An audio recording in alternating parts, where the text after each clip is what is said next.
Hello, everyone. Welcome to Thousands of Mysteries, where we explore the most mysterious and chilling cases in history.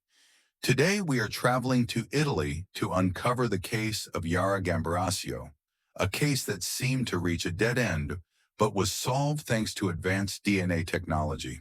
This is a story both heartbreaking and thrilling, with unexpected twists until the very last moment. Let's dive into the details. On November 26, 2010, Yara Gambirasio, a 13-year-old girl living in the town of Brembate di Sopra, Italy, had a normal life like any other child.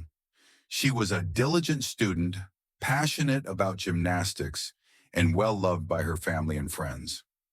That afternoon, Yara left her home around 5:15 p.m. to go to the gym just a few hundred meters away.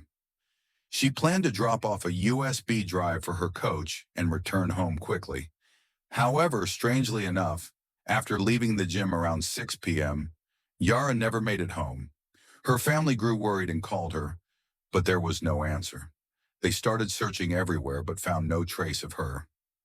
By late evening, they reported her missing to the police. A large-scale search was immediately launched involving police, firefighters, and local residents. But despite the relentless efforts, Yara seemed to have vanished without a trace. 3 months passed with no clues about Yara's whereabouts. Her family and the police were losing hope. But then on February 26, 2011, a man accidentally discovered a body lying in a deserted field in Chignolo di Sola, about 10 kilometers from where Yara had disappeared. When the police arrived at the scene, they confirmed that it was indeed Yara. The autopsy results revealed that she had been stabbed multiple times, but none of the wounds were fatal. This meant that she had not died immediately but likely passed away due to blood loss in the freezing cold of the winter night. This made the case even more heartbreaking. The case seemed impossible to solve, but one crucial detail changed everything. The police found an unknown DNA sample on Yara's clothing. This was the key to identifying the killer. The police conducted DNA tests on thousands of people in the area to find a match, but with no success. After years of investigation, they discovered that the DNA was linked to a man named Giuseppe Guarinoni, a bus driver who had passed away in 1999. But Giuseppe had died years before the crime. So how did his DNA end up on Yara's body? A new theory emerged. Giuseppe might have had a secret child that no one knew about. The police started testing the DNA of women who had been associated with him and eventually discovered that the mother of the unknown child was Esther Arsufi, and that child was Massimo Bossetti, a construction worker living in the area. In June 2014, the police arrested Massimo Bossetti. When his DNA was tested, it was a perfect match with the DNA found on Yara's body. However, when confronted with the accusations, Bossetti completely denied the crime. He insisted that he had never met Yara and had no idea how his DNA was linked to the case. Bossetti's trial was intense and controversial. The prosecution argued that DNA evidence was undeniable and sufficient to convict him.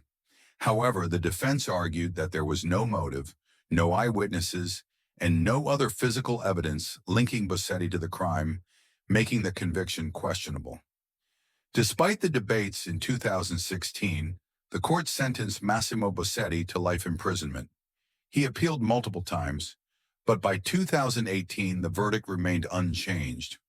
Although the case was closed, many people continued to question whether Massimo Bossetti was truly guilty. His supporters argued that there was no clear motive, no direct witnesses, and that the police had relied solely on DNA evidence, which could lead to a wrongful conviction.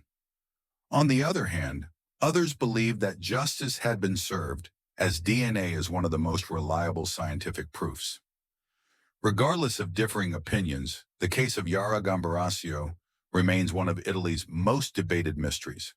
To this day, Massimo Bossetti remains in prison, still claiming his innocence. What do you think about this case? Do you believe Massimo Bossetti was truly the murderer, or was he an innocent man convicted by DNA evidence alone? Leave your thoughts in the comments and don't forget to like and subscribe to the channel so you won't miss our next mysterious stories. See you in the next video.